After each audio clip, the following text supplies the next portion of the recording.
odottaisi tukea muilta. Muiden kommentit voivat kuitenkin myös yllättää ja olla asiattomia. Jos olet tehnyt someen julkaisuja ja huomaat, että julkaisusi kommenteissa jaetaan vääriä huhuja, yksityisiä tietoja tai muuta loukkaavaa, voit aina poistaa ja ilmiantaa kommentit.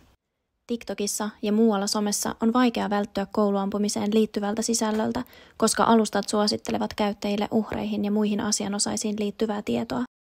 Tapahtumaan liittyvät tiedot voivat imaista mennessään ja aiheuttaa lisää ahdistusta. Siksi on tärkeää rajata omaa somen käyttöä. Oman hyvinvoinnin kannalta voi olla tarpeen ottaa tietoisesti taukoa tietyistä alustoista. Kannattaa keskittyä sovelluksiin, joissa asiasta voi jutella läheisten ja ystävien kanssa turvallisesti ja yksityisesti. Itse tapahtuma, mutta myös ihmisten reaktiot ja käyttäytyminen somessa voi herättää monenlaisia ajatuksia ja tunteita.